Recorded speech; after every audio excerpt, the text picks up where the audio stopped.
Hello, and welcome to another episode of the Studio 78 podcast. I am your host, Nache Snow. You can find me on nachesnow.com, NACHESNOW.com. I have an amazing guest on today. Her name is Maya Gaddie, and I actually pronounced her name wrong in the beginning because I'm like a total dunce, but it is Maya Gaddie, and she is really amazing. I heard her on the Being Boss podcast, and I just knew I had to have her on here. But before I get to her, I just have a couple things. So first of all, I'm just getting back from vacation. I have a good friend, Dawn, who lives in Orlando, Florida, like right on the outskirts. And she works for this radio station. She's a total boss. I love her. And I will have her on the show. So Dawn, if you're listening, you're coming on the show. But anyway, I sent her like an email or a text message a month ago, and I'm like, dude, I'm coming down on the 23rd and we're going to the beach. And so she's like, all right, let's make this happen, because it's been a while since she's taken a vacation too. And so I went out there and met with her friends who were amazing. We drove 2 hours to Sarasota because it's named like one of the best beaches in the US. So I'm like, okay, I got to go here. My only stipulation to her is I'm like, I need to have a hotel on the beach. I don't want to have to drive to the beach. I want to walk out the front door of the hotel and just be at the beach. Boom. I was like, that's my only request. So she found us a great hotel on the beach. And I'll tell you guys, it was freaking amazing. Like, I think I'm still glowing from that trip. Like, number one, catching up with a friend. Like, we talked to each other all through the year, like once or twice a month when we have time. But I've known her since 7th grade. So it was just good, just like getting, and we take trips too. Like, we've gone to like New York together and met up at some other places. But it was good to just get with her and then just find out what was going on in her life. And I could tell her like what was going on in mine. And we just talked about all kinds of things like life and productivity and kind of what we want to do in the future. And it was just good as we're like floating in the water, just relaxing, just talking about whatever comes to mind while like swimming in this warm, clear blue water. It was amazing. Anyway, so I just bring that up just to encourage you guys to like find your peace. Like, make sure you're doing something to relax every once in a while. And maybe the beach isn't for you. Maybe you don't find that relaxing, but I don't care if it's going to a play, going hiking or camping or something like that. Like, whatever your thing is that relaxes you, just make sure that you take the time to do it. And I'm not talking about like, something that you just do on a Friday night, which is great, right? I'm talking about something that will take multiple days where you can unplug. And before I move on, I'll just tell you this quick story. It's the second day, we're at the beach, and we had decided we're going to, go in the water for like a couple hours, get out, get some breakfast, and then go back to the beach and then stay, for most of the day. And so the day before, we had bought like all of our technology, the iPad, the phone, like books, towels, this, and that. And we didn't even really use them because we were in the water for like 5-6 hours. So on the second day, I told her, I'm like, let's just leave our phone and everything else in the room and just get in the water. And her face was priceless. Like, what? You want us to leave our phone? And it was like so funny because we had to like, a few minutes later just laugh about that, because it's like we couldn't use the phone in the water, right? But her reaction was just like, oh my God, I can't leave my phone. I have to have it like in walking distance. Like, I can't leave it because we become so attached to it. And so we laughed, but we left our phones in the room, and you know what? Nothing happened. There wasn't any crisis. I mean, I tell this story just to say like, unplug, every once in a while, even if you're not on a vacation, like, maybe choose a weekend and just like turn off your phone and don't turn it back on to Monday morning, because sometimes we can, and I'm totally guilty of this, okay? Of just being a slave to our phone. And when we really just need to unplug and just like enjoy life or like really pay attention to the things around us. So it was just like a really great time to do that, like unplug from technology and just talk and just have fun and just not think about things. It was great. I'm already planning my next trip. So, anywho, of course, I'm so needy. So I always ask you guys for something at the beginning of every episode. So this episode, I'm asking you guys to follow me on YouTube. It's nachesnow.com/YouTube if you want to if you want to go directly to the channel. But of course, if you're already on YouTube, just search Nache Snow or Studio 78 and I should come right up and subscribe to my channel. It has like all the podcast episodes on there. The 2 that I've done where they're videos, you can watch the videos on there. I've also done like a couple of business tip videos, like create Instagram and Pinterest graphics on your iPhone using the Over app. And then I also have one on there called How to Organize Your Life to Make Time for Your Passions. And then for those of you guys who have been following me on Instagram, and I sometimes post it on the Facebook page too, it's the 100 Days of Nache, which is the Ella Luna challenge where you do something creative every day. And I chose to do a video. And it's so crazy because I got less than, I think, 15 days left to finish the challenge. But you'll see all my little quick 60-second videos on there too.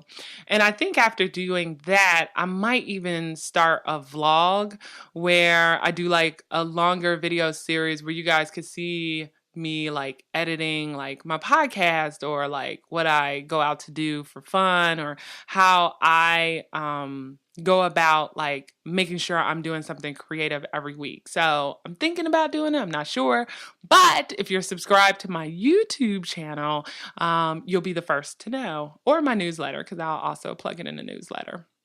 So anyway, just wanted to say that. So let me get to my guest, Maya Gaddie. She is amazing. I heard her on the Being Boss podcast talking about how to create a signature program. And if you notice in the title, I just call it like an online course because for those people who are online newbies, like I didn't want the term signature program to confuse you. And so, but essentially it is like an online or in-person course. It could be a mastermind. It could be whatever. Essentially, it's just something that you create that you are really good at, like some topic or whatever that you're really good at, that you're teaching others about. And so she teaches people how to do that. And she's really good at it. And so I have been toying around with figuring out like what I want my program to do. Like you guys have heard me before talk about, I'm thinking about doing like maybe an in-person something here in the DC area. But then you also have heard me talk about like doing classes on various things. So I'm trying to really figure out like which one I should focus on first or if I should just focus on one. And so I really wanted to have her on here just to talk a little bit about those decisions and how to make them selfishly to help myself. I mean, I'm hoping she's going to help you guys too, but just hearing her talk has given me a lot of clarity. So she has an amazing story. And even if you're not thinking about creating your own program, class, or whatever, I think that you'll be inspired by her story. And you might realize, if you haven't realized already, that you are an expert at something. And whatever that expertise is, there are people out there that want to learn from you. And so maybe creating a workshop or something might be something you should do.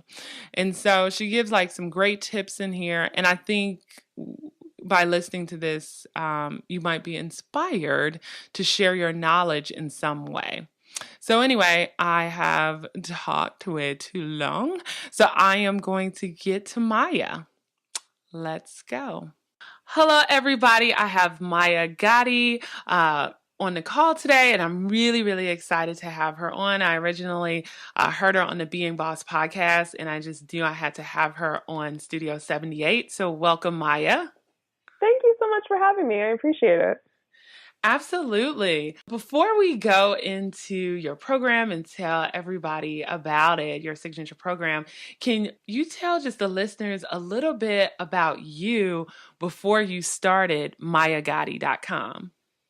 Sure. So I'll take it back even slightly further. So I grew up in Southeast Louisiana, and I eventually came to Southern California and went to undergrad and grad school here. Still live here, and then in 2011 I left corporate, and so in corporate. For me, that means I was in sales and I was in marketing and I wore several different hats. I was in education, I was a speaker. And primarily, when I left for the last few years, I ran programs, I taught programs online, I sold them from the stage, did all the things around creating programs online for profit universities and traditional programs from traditional universities that just might have had an online component to it. So Mm. in 2011, I left corporate and jumped into business for myself. We actually had layoffs and we had a pretty good severance package. So Ah. I decided that was my time to get out and leave and decide really what I wanted to do next. And I needed an environment change, so I actually went to Ghana for a while and just Oh, traveled wow. the States as well. Yeah, I felt like I needed a shift because I had put myself in this particular kind of like high end lifestyle where I had like this fancy car, fancy condo, and all the stuff that comes with that. And I just needed a mindset shift. Mm. An environment was the easiest way I thought I could get to that. And so when I came back to Los Angeles, I was already starting to do freelance and consulting and that kind of thing online. When I came back to LA after that 3 month period, that's when my business really started. And I started to do the branding and really the first iteration of my online business. So, yeah. Wow. Well, I just want to touch on the Ghana. So, how long were you gone? I was in Ghana for a little under 2 months. Mm. And yeah, I taught technology there. It was quite the experience. I had a really good friend also who had just returned home. She's originally from Ghana. And so I got to see both sides. I lived in a village and I taught Oh, wow. technology at the school in the village for a little under 2 months. And then I got to hang out with her on the weekends. And sometimes if we had a weekday off or something, I would go and hang out with her. And it was just really interesting to see both worlds. She lived in Mm. the city. She came from a different background and went to international schools and stuff in Ghana, and then came here to the States and went to Ivy League schools. And so she just returned, her and her husband. So yeah, I feel like I got to see a good portion of Ghana from two different perspectives. Wow. That's total culture shift too. So that really probably did give you this kind of complete outer body experience, right? Like to just do something different, like, you know what I'm saying? Like just to get away for a second. Because I feel like there are a lot of people who kind of get stuck in the same city and in the same place and they don't realize like why they can't get out of their heads. But I think sometimes it is just like getting away for a little bit, if that's like another state or another country. Sometimes you have to like make drastic changes. Yeah. Totally. I think I'm a really big person even for my clients. I tell them all the time, if they're feeling like they just want to kick something off, right? There's a different Mm-hmm. thing when you get to the point of consistency and you're growing and you're building. But sometimes when you're just getting started, you really just want to shift your mindset. And I feel like an Mm-hmm. environment change doesn't need to be that extreme. You don't have to go to Ghana. But Right, sometimes just right. an environment change from your regular everyday Yeah. will do the same thing for you. Yeah. Wow. Once you're laid off, like what made you decide to go into business for yourself versus going to like, let's say, another corporation? That's a really good question. I thought about going into my business for myself since probably 2008. Mm. And so I'd kind of dabbled in it. I totally had a job, right? But I would freelance and I would have side gigs and side hustles. And I'd kind of been playing with it for some time. Mm. And it was just my opportunity to make it happen. But Mm. I do think the fact that I'd been thinking about it for a while, I'd taken some action around it, I'd done some online freelancing, I taught online classes as a freelancer, that really helped me make the shift pretty quickly. So, hey, dabble while you can, I Right. guess. Is the Right, right. lesson there. Yeah. And so you decide, like, okay, I am about to do this. I'm going to go into business for myself. Like, how did that look? Like, where did you start? You know, because that's, to me, it seems like that would be pretty scary. Like, you still probably had like some money left over or saved up, but you're like, okay, now I have to like make enough money to pay my bills. So it's like you have the pressure of that, you know. So how did like what did the beginnings of Maya Gaddie look like? Like, what were some of the first things you did, and how did you, I guess, like survive that first year? I have a really interesting tale around that because I really struggled, but I didn't really struggle into my second year. So let me tell you why. Let me walk you through it. So Okay.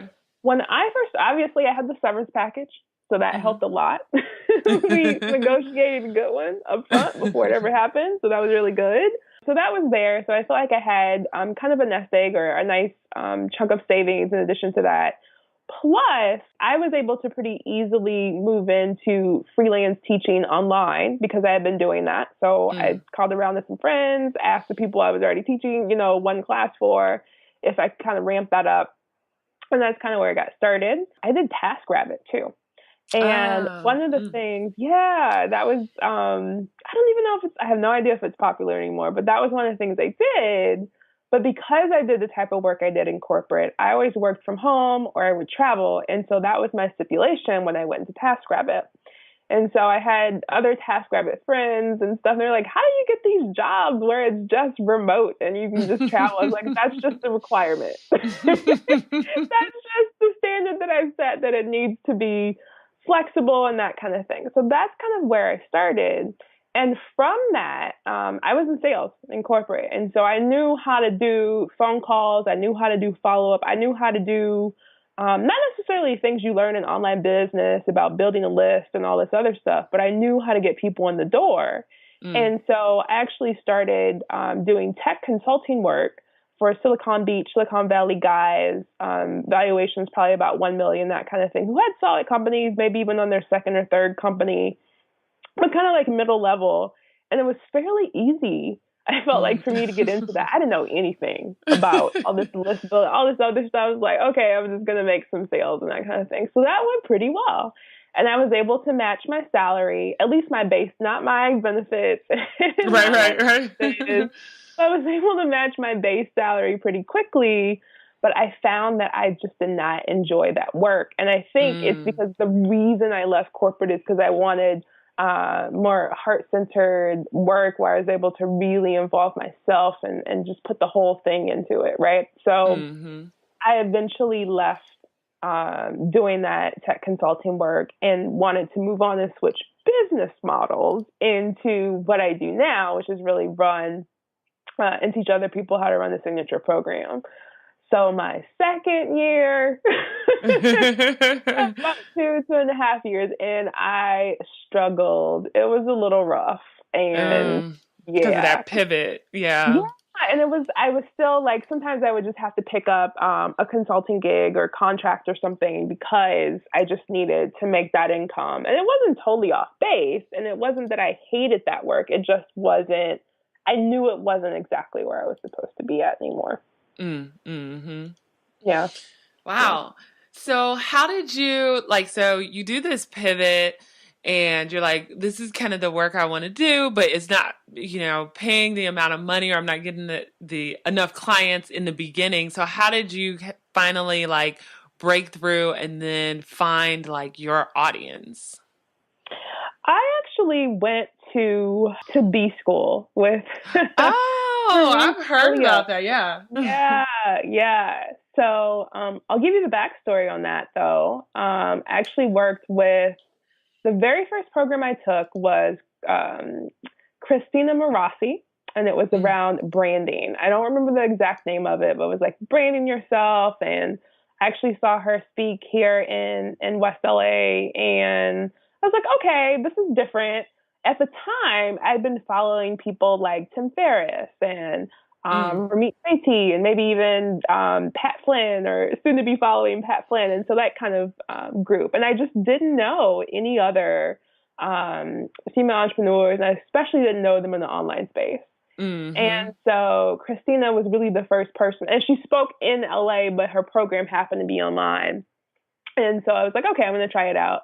It was just this whole different world. I was like, okay, this is different. This is possible. Okay, I'm listening. And then I came across Marie, because Ramit Sethi sent out an email, and I was kind of like, what is he talking about? It was kind of like a weird, like, I don't know, but all the women I talked to really love this, so you guys should check it out too. And I was like, okay, let me, and I was like, oh, and it was her energy, and it's still her energy, why I like her and her presence so much. And it's, the program's good. The program is really good. It's solid, especially if you actually go through it. Right, right. I actually apply it. It's excellent. But even more so than that, her energy and the community and the level that she brings it at is what really sets the bar. She's an Mm. excellent example and a good starting point for that. So, yeah. No, no, that's good to hear because I did a coaching program, which was good, with Amanda Miller Littlejohn, who's out in the DC area. And the reason, and I was like looking at her program and I was looking at B School, and I did her program because she was local. At the end of the program, there was like this in person session.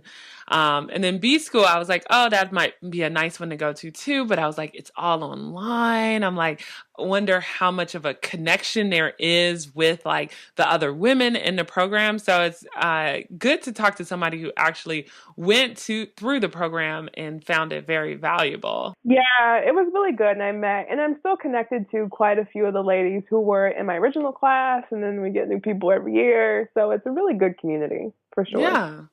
So you go through this program, and so it must have been good, right? Because it sounds like you were able to use it to really kind of kickstart like what you truly wanted to do. Yeah, and that's interesting. So I never went to school to learn how to create a signature program. Although I have degrees in English, I suppose, right?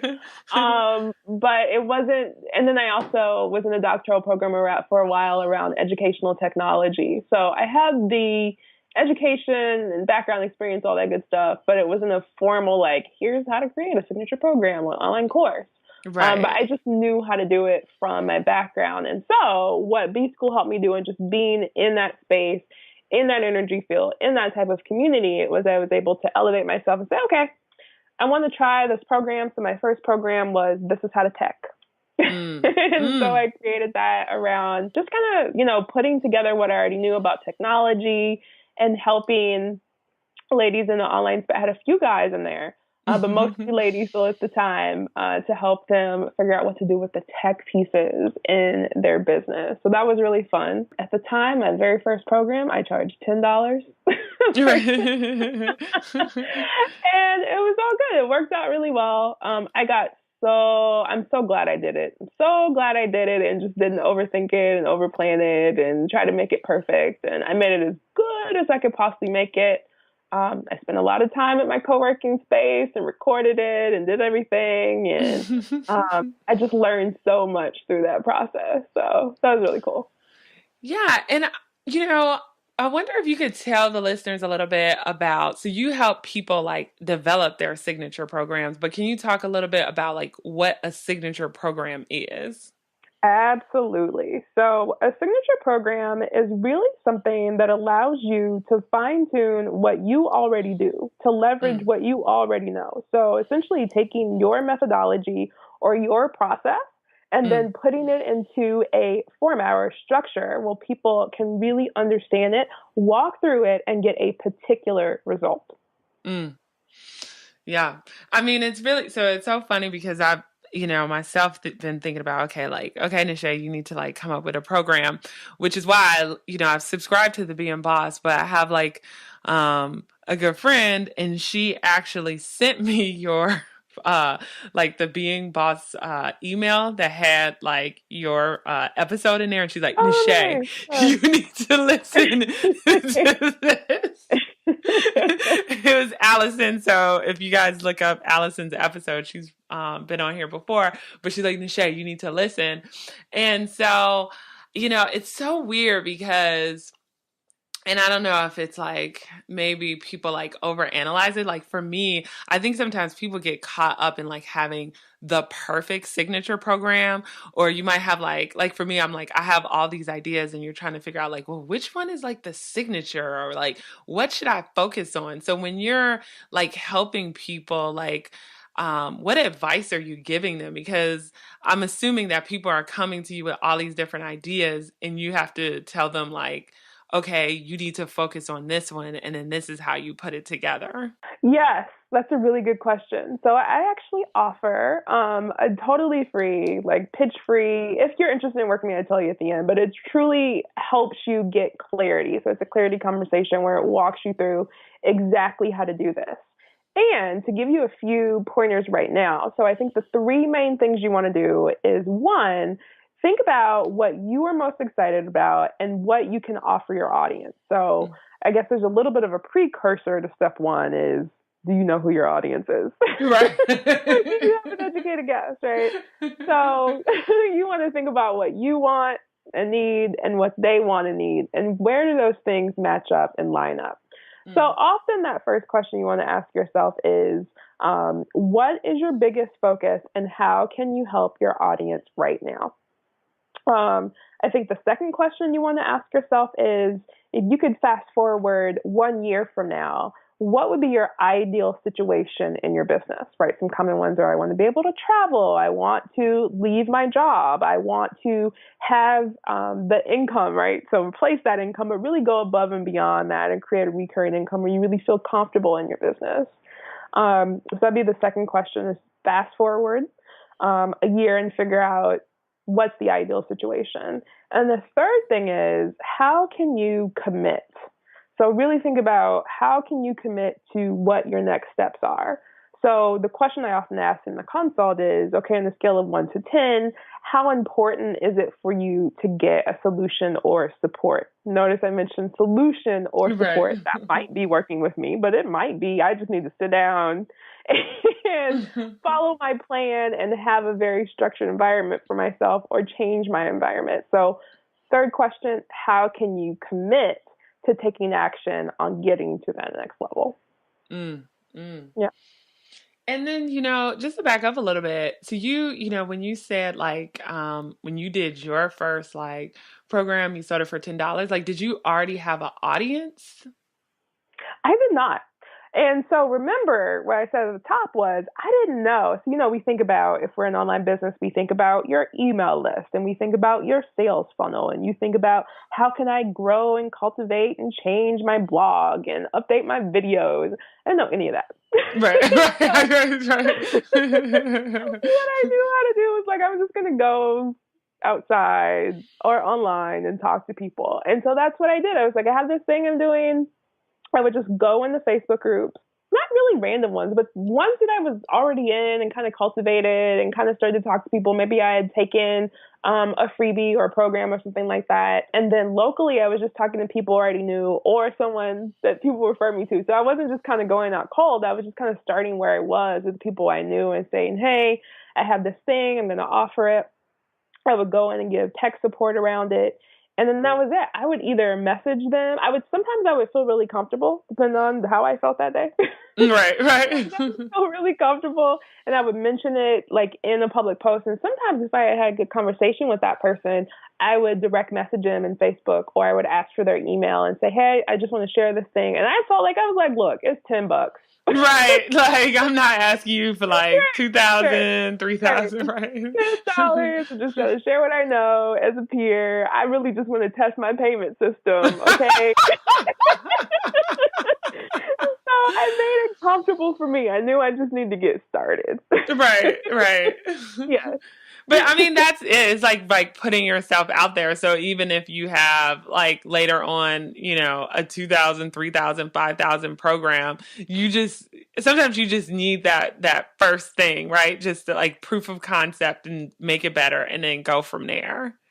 Yeah, and I would say that that's probably the hardest in terms of just time and intense labor and time spent and all the stuff I put in that process. Probably the hardest one I ever did. And Mm. then from there, Right. I just iterated and got better. And after that, I did. I've done several after that, but right after that, I did launch your class, and so that one started out at 300, and then I upped it to 1,000, and then 2,000. There's $1,000 and a $2,000 offer, depending on which one. Mm. But yeah, it was really about just getting to that because I was like, well, I can't charge anybody. Just like I can't charge somebody $2,000 right now. So I just Right, need to get right. started. Yeah. But I feel like after a while you can, because you're like continuing to gather knowledge, and then now you're helping others make thousands of dollars. So eventually, right, it works itself out. Totally. And then after you run that first class and you only charge $10 and you really didn't make any money because the tools cost that much or whatever. Right. And Right. and then you can really see people getting results, and then you can fine tune on the particular things they got results on. It's really good. Good. You should Yeah. try it. Totally. Now, when it comes to like creating programs, so you hear about like evergreen programs, which I guess essentially mean like, you record it, you put it out there, and then people can buy it at any time. And then it's kind of like the quote, like make money while you sleep, right? Mhm. And then you have like the other programs where you're constantly tweaking, or you have like parts of it that maybe, you go on to like one of those like webinar type of programs every week to meet with your class. Like, do you, I guess, recommend one method over another, like a evergreen versus something that is a little bit more hands-on? That is truly, so to answer your question, it's truly up to the individual, meaning their audience, them, how they like to work, and really what their audience will buy. Mm, And mm, so often what I recommend is to start with, I specialize in online. So to start with an online workshop, either over the course of a weekend mm-hmm, or like a 1 day, half day kind of thing, to really just nail your core concepts at a higher level and share what you have to do, right? mm, So kind of mm-hmm. taking them through that process and then moving forward. So that's the most general thing I can say. Yeah. um, yeah, I mean, that's kind of where most of my clients start, or some of them come in and they've already launched multiple programs. They just need to focus. Right, right. I mean, it's like so tricky. Like I was talking to somebody today, because even it's funny, like for me, people are like, "Oh, Nache, you need to do like these in-person events," and I'm like, "Oh, I know, okay, okay," But I'm just like, but Mhm. that is so hands-on, right? Like you got to print out like materials, you got to like rent a room, like it's a lot more to go along with that, and then you hear about like these evergreen courses, but you're like, but I could just do it one time and people can just get it anytime from anywhere. They don't even have to be in the area, right? So I guess it Mhm. really just does depend on like who your audience is and kind of what speaks to you, right? Because if you're like, I'm a people person, so I think like for me, I I probably would prefer to like meet people in person because I just like meeting new people, even though the evergreen does appeal to me because I'm like, but then I could just go on vacation and still make money, So it's like, it's such a hard choice. Totally. So here's my thought, and possibly a reframe for your listeners around Evergreen. I really like Evergreen. I think it's awesome. And I Hmm. don't think it's where you start, though. You have to have developed your audience and really know what the program is. And it doesn't have to be this big, long thing. Like you could run the workshop live and go, hey, here's what worked. Let me put it in the box, and then I'll add a live call to it to make sure they have access to me, right? It doesn't Right. have to be super big and complicated, but I think you have to really make sure it works. For me, it's so important that my clients get results and have access to me, and that I give them everything they possibly can to make sure that they're successful. Mm. So running the program live once or maybe even a couple times to make sure it works, and then putting it in an evergreen structure. I love doing that too. So obviously I Yeah, started yeah. out with this is how to tech piece. So yeah. So for the listeners out there, so we have like there are men and women out there, predominantly women, and so they have these ideas like maybe they're like super organized and they can help people with processes, or they're in the arts, or kind of whatever their thing is like, when you're like talking to your clients, like what advice do you give them to get started? Because I feel like I've talked to some people who've had an idea and it's been a year and I haven't seen anything. So is it like give yourself 2 months, put something together and put it out there and tweak? Like, how do you help people, I guess, get started? What advice would you give them? Totally. So I think it's really about three main things. So identifying what's most important to you is kind of like the precursor to this. So being really clear on where you want to go or where you think you want to go, Right. and then continue to take those steps forward. But then the three things are, I think, really up leveling your mindset. Right. What do you need to do to get in the game, to be really clear and focused, to achieve clarity, but also to be clear on how can I make sure that I am coming to this with the most positive growth mindset possible? Mm-hmm. Growth versus fixed mindset, right? So making sure that you're able to really jump into this new space for yourself and for your business and to continue to up level. And then the second thing would probably be to just figure out how to max out their confidence. So I've heard it so many times from so many clients. They know things, they have X amount of degrees, X amount of experience. I can see they're Mm-hmm. super talented, right? But before they come to me or before they start taking action, they just haven't gotten confident enough to really show up. So figuring out Mm-hmm. how to max out their confidence. And I think the third thing is really making consistency their new normal. Mm. How can they show up for themselves and be consistent? So many of us, including myself, when I was first starting out, is like all the things. What can I do? I need to do this. I need to do this. Twitter. Right, I know. It's like so many things. It's too many Everything. Yes. things. Like, I'm like, I can't. Yes.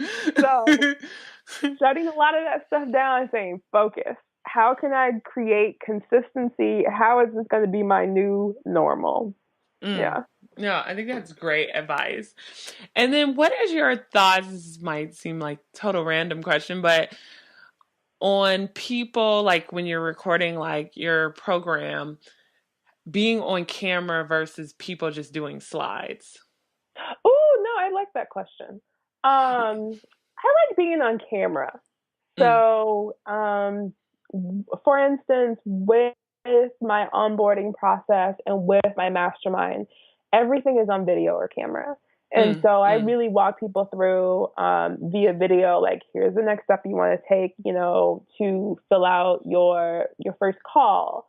Here's the next step that you want to take to make sure you're doing the pre-work. Here's the next step, So I mm-hmm. just like to have that very conversational relatable tone, and I think video expresses that best. Now, sometimes it's just audio. Sometimes Mm, audio is fine. Just tell them to click play, and that's even better. I like to include both options, but I like video. The other thing is with my mastermind or any of my group calls, I normally do them via Zoom. And so mm, I really like to have that small group connection. My mastermind is a max of 5 ladies. And it really, yes, my mentorship and support and the structure I give them is amazing. And I hear that the community from the ladies and the mastermind just takes it to that next level. So I think video totally changes the game. mm. Face to face, talk time, video. I think slides are cool. Right. Okay, so if you're coming from corporate or you're coming from a background where you had to do slides all the time, you might be like, I never want to do a slide Right, again. right, And right. so you can hire out for that if you feel like at some point you want to have slides for something in particular or some particular lesson where it really needs to be visual. Mm. But outside of that, I really like the face to face video. Yeah, no, Yeah. good advice. Because I know that intimidates people too, but I've heard like a lot of people say like there's more of a connection if they can actually see you, like not this Yeah. person talking behind the slides, right? Right. Yeah. So whenever I do, like, I have a master class, so I always like pop in at the beginning and have a little chit chat. And then I actually do have slides. So there's a few visual things I want to go through, but then towards the end, I really pop back in and kind of talk to people and do like the live Q&A. I really want to make it relatable and as personable as possible. Yeah, no, that's great. And then before we get to the wrap up questions, I wanted to talk a little bit just, you just brought up like a mastermind and I feel like cuz I listen to like Pat Flynn and all those other guys too, and they all are always talking about mastermind groups. Like they're all part of these mastermind groups that I probably could never afford. And, because it's Yeah, so weird they're because pretty there's like free expensive. mastermind groups up to like $50,000 mastermind groups, right? And Yeah. so, can you talk a little bit about like why you decided to create your mastermind group and then how you decided to structure it? Oh, yay! Yeah, totally. So, I actually created my mastermind group because, as I mentioned before, I started doing Launch Your Class after I did This Is How to Tech, and it was one of those more traditional, right? If you think of a signature program, many of us think of a signature program as like, okay, it's going to be 6 to 9 to 12 weeks or something like that. Within this particular thing, it's going to have video and audio and handouts, and then we'll have live weekly calls, etc. Right? Kind of that traditional format. And Mm-hmm. so I did that. It worked for some people, didn't work for others sometimes. What I heard primarily though was it wasn't that it was the content, because once they actually went in there and did it, they Mm, got a lot out of it. But I really wanted to create an environment that required people to commit and show up and really focus in on what they want to do for themselves mm, and what they want to actually create in the online space. mm-hmm. So that's where that comes from. And that's why I do it in like a smaller group format now, because I really want my clients to get the results, to be able to build a core business, not around all the things, but the things that they're best at, the things that their clients are most excited about, to really nail that mindset, that confidence, and that consistency piece. And then I also think it's about building, the community and having the mentorship around exactly what they need and how they need it. I really think that we need mentors that we can relate to, that Mm, exist mm, in a space that we can see it's possible for us to. mm-hmm. To not only have a safe space, but to really be lifted up by each other. And Mm-hmm. also being able to build trust and confidence in ourselves. Mm-hmm. And then also have really community around that and to have relevant real life immediate examples. Yeah, no, I think that's even what appealed to me about like the other program. It's like we got together like twice a week. Like one time, she would do like a Facebook Live, and then the other time was like on something like a Zoom where we all get together and listen to her and can kind of like call in and ask questions. But it builds that connection, that network, that community. It's just I don't know, it's something about those like mastermind programs or kind of very close knit coaching programs that bring people together a little bit more and forces them to actually show up, do the work, because you're accountable every week. Yeah, and you start to make friends, and it becomes a lot less weird to have that conversation like, hey, girl, where you been? We looking for you. You thought you were going to do this step next, and really just holding the space for you. I think that's really Yeah. important.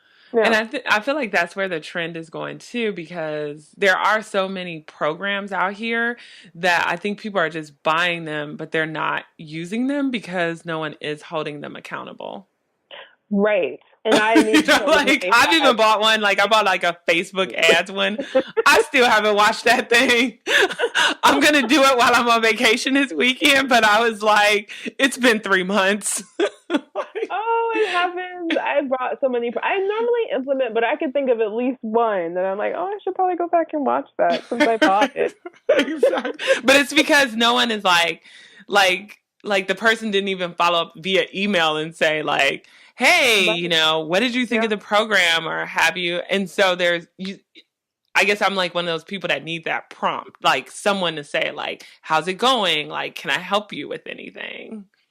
totally. Yeah. I also think that when you can create that, the community, the mentorship, the accountability, you get deeper, longer lasting results because you are in action mode and you know what actually works for you. So, first wrap up question is, have you found your passion? And it doesn't have to be related to what you do, but have you found your passion? If so, what is it? And if not, what are you doing to try to find it or discover it? I'd say so. I really love helping people create signature programs. And specifically, I love helping my ladies create what they want to exist in the world and Mm, really create a recurring full time revenue source around that, ideally mm. in the online space. That's my Yeah. favorite thing. Well, I mean, and clearly you're good at it. You're like doing it full time. So you're like living a dream here. I suppose I am. There's always more growth and opportunity, I think, too. Just kind of getting to your own next level of evolution. But yeah, I'm Right. happy with what I've achieved so far. And then what is one thing you can't live without? It could be anything and everything, a person, a food, a product, it doesn't matter. Ooh. Oh. Do you only get one thing? Did you have two? um, let's see. Probably travel. Like I Ooh. really love to travel. I love camping. I love the city. I love going to new places and experiencing it. Not necessarily. I'm not very touristy, but I really like to see how people live Mm. and experience how they live and what they do, and kind of get into their world and their perspective. Mm. No, that's great. And where can the audience find you? Please let them know, like your website and any social media handles you want to share. Totally. So I'm at mayagaddy.com, MayaGaddie.com. And if you hit mayagaddy.com/subscribe, you can check out my totally free audio training that helps you shift your mindset on how to start creating your signature program and really how to start connecting with more of your clients authentically. And I'm at Instagram at Maya Gaddie. Perfect. Thank you so much for coming on to the show. I really appreciate it. I think you're going to kick a lot of us in gear. And this summer, we're going to get our act together. So thank you. You're so welcome. This is so much fun. Thanks again. Well, folks, I hope you guys enjoyed that episode. I know I sure did. I am pumped. By the end of this year, I will have my signature program. If you guys have any ideas or whatever that you would like to share with me to help me figure out like what I should focus on, please send me an email at hello@nachesnow.com. That's HELLO@nachesnow.com. I love to hear from you. I just want to just wrap up by saying I think my biggest takeaways from Maya are her giving the three things about determining your signature program, which is what is your biggest focus and how can you help your audience right now? If you could fast forward 1 year from now, what would be the ideal situation for your business? And then how can you commit to taking actions to get to that next level? And then later on in the episode, she gave us the three things on how to get started, which I think ties into like that how to commit. And she was saying up leveling our mindset and how to make sure that we are coming at this with a positive outlook, figure out how to max out our confidence, and then making consistency in our lives the new normal. And so that is all like a mindset thing and like believing in ourselves. And I think a lot of times we do have a lot of self-doubt, which prevents us from doing things. And so thanks again, Maya, for coming on to the show. I hope you guys found this episode to be super helpful. And if you did, I'd love to hear from you on social media, or you could comment, actually write on the post on nachesnow.com/27. And also there you'll get the show notes and then all the links that we talked about from TaskRabbit, B School. We mentioned Ramit, Amanda Miller, Allison, my friend, Zoom, Pat Flynn, all that. You can go over there and click the links to get to those things that we have mentioned. All right. As always, I'd appreciate it if you guys would head on over to your Apple Podcast app or iTunes and give me a rating. You could also go to nachesnow.com/iTunes to take you right there. I'd appreciate that 5 stars. That really goes a long way. And of course, if you share any of my content or episodes, that also really helps people discover me. And so thanks again for tuning in to another ep. I hope you guys are having an amazing 4th of July week. All right. Take care.